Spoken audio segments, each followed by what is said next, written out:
Hello dear friends, welcome to KSAO study care YouTube channel.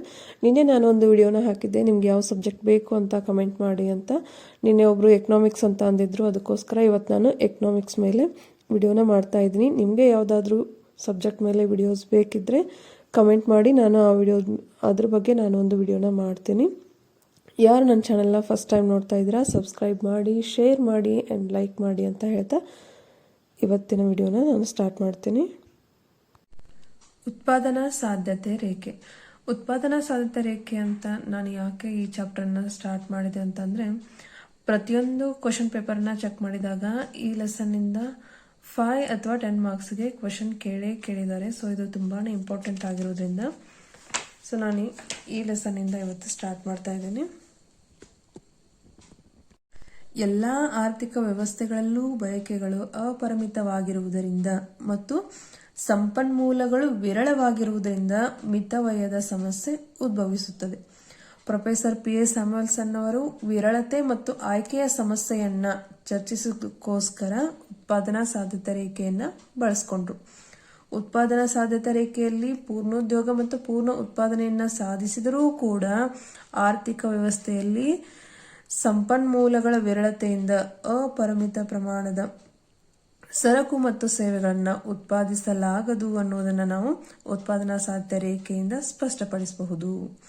ಉತ್ಪಾದನಾ ಸಾಧ್ಯತಾ ರೇಖೆ ರಾಷ್ಟ್ರದಲ್ಲಿ ದೊರೆಯುವಂತಹ ಸಂಪನ್ಮೂಲಗಳ ನೆರವಿನಿಂದ ಯಾವ ಪ್ರಮಾಣದಲ್ಲಿ ಉತ್ಪಾದನೆಯನ್ನ ಮಾಡಬಹುದು ಅನ್ನೋದನ್ನು ನಾವು ತಿಳ್ಕೋಬಹುದು.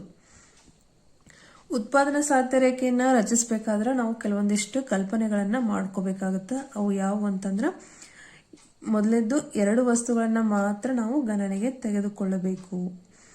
ಎರಡನೇದ್ದು, ದೊರೆಯಬಹುದಾದ ಸಂಪನ್ಮೂಲಗಳು ಮಿತ ಪ್ರಮಾಣದಲ್ಲಿರುತ್ತವೆ ಹಾಗೂ ಅವುಗಳನ್ನ ವಿವಿಧ ಉಪಯೋಗಗಳ ಮೇಲೆ ನಾವು ಹಾಕಬಹುದು. ಮೂರನೇದ್ದು, ಆರ್ಥಿಕ ವ್ಯವಸ್ಥೆಯು ಪೂರ್ಣೋದ್ಯೋಗ ಮಟ್ಟದಲ್ಲಿ ಉತ್ಪಾದನೆಯನ್ನ ನಡೆಸುತ್ತಿರುತ್ತದೆ. ನಾಲ್ಕನೇದ್ದು, ಒಂದು ನಿರ್ದಿಷ್ಟ ಅವಧಿಯಲ್ಲಿ ತಂತ್ರಜ್ಞಾನದ ಮಟ್ಟ ಬದಲಾಗುವುದಿಲ್ಲ. ಉತ್ಪಾದನಾ ಸಾಧ್ಯತಾ ರೇಖೆಯನ್ನು ನಾವು ಇಲ್ಲಿ ಕೊಟ್ಟಿರುವಂತಹ ಕಲ್ಪನೆಗಳ ಮೇಲೆ ನಾವು ಇದನ್ನ ವಿವರಿಸಬಹುದು. ಮೊದಲನೇದಾಗಿ 2 ವಸ್ತುಗಳನ್ನು ಮಾತ್ರ ಗಣನೆಗೆ ತೆಗೆದುಕೊಳ್ಳಬೇಕು ಅಂತ ನಾವು ಹೇಳಿದ್ವಿ. ಇಲ್ಲಿ ಒಂದು ವಸ್ತುವನ್ನ ನಾವು ಉಕ್ಕನ್ನ ತಗೊಂಡ್ವಿ, ಎರಡನೇ ವಸ್ತುವನ್ನ ನಾವು ಇಲ್ಲಿ ಗೋಧಿ ಅಂತ ತಗೊಂಡ್ವಿ. ಉಕ್ಕು ಬಂಡವಾಳ ಸರಕನ್ನಾಗಿ ನಾವು ತಗೊಂಡ್ರ, ಗೋಧಿಯನ್ನ ಅನುಭೋಗಿ ಸರಕು ಅಂತ ನಾವು ಪ್ರತಿನಿಧಿಸ್ತೀವಿ. ಆರ್ಥಿಕ ವ್ಯವಸ್ಥೆಯಲ್ಲಿ ಸಂಪನ್ಮೂಲಗಳು ಅಪರಿಮಿತ ಪ್ರಮಾಣದಲ್ಲಿ ದೊರೆಯುವುದರಿಂದ ಉಕ್ಕಿನ ಉತ್ಪಾದನೆಯಾಗಲಿ ಅಥವಾ ಗೋಧಿ ಉತ್ಪಾದನೆಯಾಗಲಿ ಮಿತವಾಗಿರುತ್ತದೆ. ಮಿತ ಸಂಪನ್ಮೂಲಗಳಿಂದ ಮಿತ ಉತ್ಪಾದನೆ ಮಾತ್ರ ಸಾಧ್ಯವಾಗುತ್ತದೆ. ಆರ್ಥಿಕ ವ್ಯವಸ್ಥೆಯು ಹೆಚ್ಚಾಗಿ ಉಕ್ಕನ್ನು ಉತ್ಪಾದಿಸಿದರೆ, ಇಲ್ಲಿ ನೋಡಬಹುದು, ದೊರೆಯಬಹುದಾದ ಸಂಪನ್ಮೂಲಗಳು ಮಿತ ಪ್ರಮಾಣದಲ್ಲಿರುತ್ತವೆ ಹಾಗೂ ಅವುಗಳನ್ನು ವಿವಿಧ ಉಪಯೋಗಗಳ ಮೇಲೆ ಹಾಕಬಹುದು ಅಂತ ನಾವು ಇಲ್ಲೇ ನೋಡಿದ್ವಿ. ಅಂದ್ರೆ ನಾವು ಉಕ್ಕು ಮತ್ತು ಗೋಧಿಯನ್ನ ಉತ್ಪಾದಿಸಬೇಕಂತಂದ್ರ ಎರಡನ್ನು ನಾವು ಉತ್ಪಾದಿಸೋದಕ್ಕಾಗೋದಿಲ್ಲ. ಒಂದನ್ನ ಹೆಚ್ಚಾಗಿ ಉತ್ಪಾದಿಸಿದಾಗ ಇನ್ನೊಂದನ್ನ ನಾವು ಕಡಿಮೆ ಮಾಡಬೇಕಾಗುತ್ತೆ. ಉಕ್ಕನ್ನ ನಾವು ಹೆಚ್ಚಿಗೆ ಉತ್ಪಾದಿಸಕ್ಕೆ ಹೋದ್ರ ಗೋಧಿ ಉತ್ಪಾದನೆಯನ್ನ ಕಡಿಮೆ ಮಾಡಬೇಕಾಗುತ್ತೆ. ಅಥವಾ ನಾವು ಆರ್ಥಿಕ ವ್ಯವಸ್ಥೆಯಲ್ಲಿ ಹೆಚ್ಚಾಗಿ ಗೋಧಿಯನ್ನ ಉತ್ಪಾದಿಸ್ತೀವಿ ಅಂತ ಅನ್ನೋದಾದ್ರ ಉಕ್ಕಿನ ಉತ್ಪಾದನೆಯನ್ನ ನಾವಿಲ್ಲಿ ಕಡಿಮೆ ಮಾಡಬೇಕಾಗುತ್ತದೆ. ಅಂದ್ರೆ ಒಂದು ವಸ್ತುವಿನ ಉತ್ಪಾದನೆಯ ತ್ಯಾಗದಿಂದ ಮಾತ್ರ ನಾವು ಮತ್ತೊಂದು ವಸ್ತುವನ್ನ ಉತ್ಪಾದಿಸುವುದಕ್ಕೆ ಇಲ್ಲಿ ಸಾಧ್ಯವಾಗುತ್ತೆ. ಸಂಪನ್ಮೂಲಗಳ ವಿರಳತೆಯಿಂದಾಗಿ 2 ವಸ್ತುಗಳನ್ನ ಆರ್ಥಿಕ ವ್ಯವಸ್ಥೆ ಅಪರಿಮಿತ ಪ್ರಮಾಣದಲ್ಲಿ ಉತ್ಪಾದಿಸಲಾರದು. ದೊರೆಯಬಹುದಾದ ಸಂಪನ್ಮೂಲಗಳಿಂದ ಆರ್ಥಿಕ ವ್ಯವಸ್ಥೆ ಉಕ್ಕು ಮತ್ತು ಗೋಧಿಗಳ ಎರಡನ್ನೂ ಯಾವ ಪ್ರಮಾಣದಲ್ಲಿ ಉತ್ಪಾದಿಸಬಹುದು ಎನ್ನುವ ಸಾಧ್ಯತೆಯನ್ನ ಇಲ್ಲಿ ನಾವು ನೋಡೋದನ್ನ. ಎ ಸಂಯೋಜನೆಯಲ್ಲಿ ಉಕ್ಕಿನ ಉತ್ಪಾದನೆ ಶೂನ್ಯವಾದಾಗ ಗೋಧಿ ಉತ್ಪಾದನೆ ಇಲ್ಲಿ ನಾವು 10ರಷ್ಟು ಅಂದ್ರೆ 10 ಯೂನಿಟ್ಗಳಷ್ಟು ನಾವು ಉತ್ಪಾದಿಸಬಹುದು. ಇಲ್ಲಿ ಬಿ ಸಂಯೋಜನೆಯಲ್ಲಿ ಉಕ್ಕಿನ ಉತ್ಪಾದನೆಯನ್ನ 1ರಷ್ಟು ನಾವು ಇಲ್ಲಿ ಉತ್ಪಾದಿಸಿದಾಗ ಗೋಧಿಯ ಉತ್ಪಾದನೆ ಏನಾಗುತ್ತೆ, 10ರಲ್ಲಿ 1 ಹೋದಾಗ 9, ಅಂದ್ರೆ ಇಲ್ಲಿ 9ರಷ್ಟು.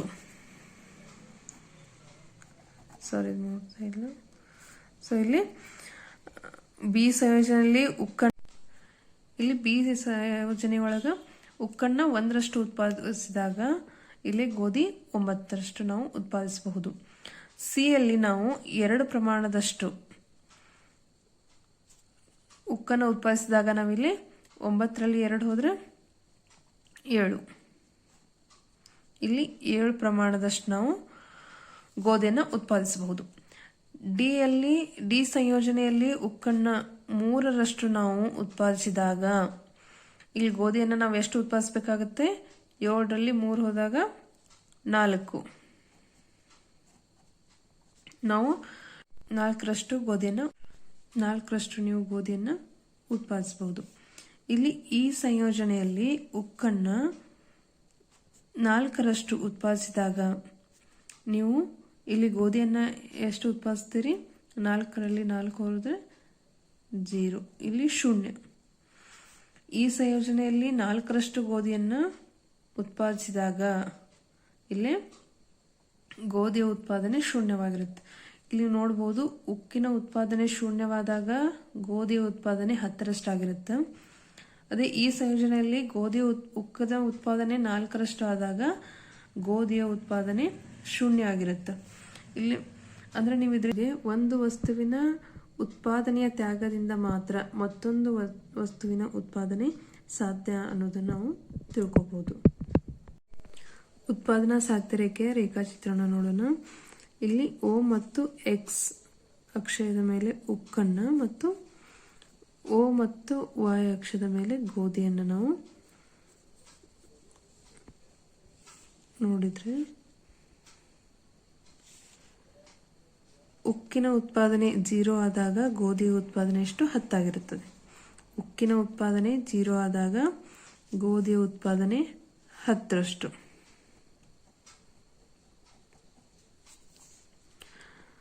ಉಕ್ಕಿನ ಉತ್ಪಾದನೆ 1 ಆದಾಗ ಗೋಧಿ ಉತ್ಪಾದನೆ 9. ಉಕ್ಕಿನ ಉತ್ಪಾದನೆ 1 ಆದಾಗ ಇಲ್ಲಿ ಗೋಧಿ ಉತ್ಪಾದನೆ 9.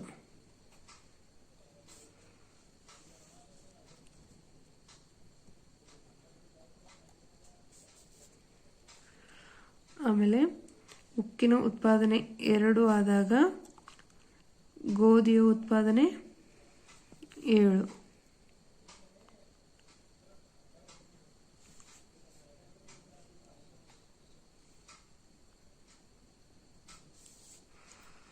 ಉಕ್ಕಿನ ಉತ್ಪಾದನೆ 3 ಇದ್ದಾಗ ಗೋಧಿದು 4.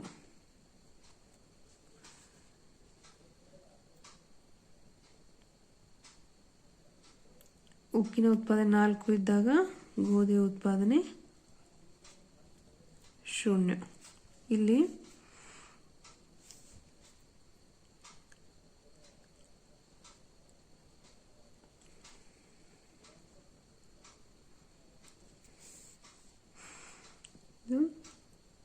A, B, C, D ಮತ್ತು E ಇವು ಸಂಯೋಜನೆಗಳು. ಇಲ್ಲಿ R ಅನ್ನೋದು ಮತ್ತೆ S ಅಂತ ಅನ್ನೋದು. ಇಲ್ಲಿ ನೋಡ್ಬೋದು OX ಅಕ್ಷಯದ ಮೇಲೆ ಉಕ್ಕನ್ನು ಮತ್ತು OY ಅಕ್ಷಯದ ಮೇಲೆ ಗೋಧಿಯನ್ನು ನಾವು ತೋರಿಸಿದ್ವಿ.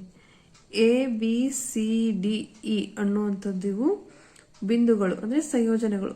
ಸಂಪನ್ಮೂಲಗಳನ್ನ ಬಳಸಿಕೊಂಡು ಉತ್ಪಾದಿಸಬಹುದಾದಂಥ ಉಕ್ಕು ಮತ್ತು ಗೋಧಿಗಳ ಸಂಯೋಜನೆಗಳನ್ನು ವ್ಯಕ್ತಪಡಿಸುತ್ತವೆ.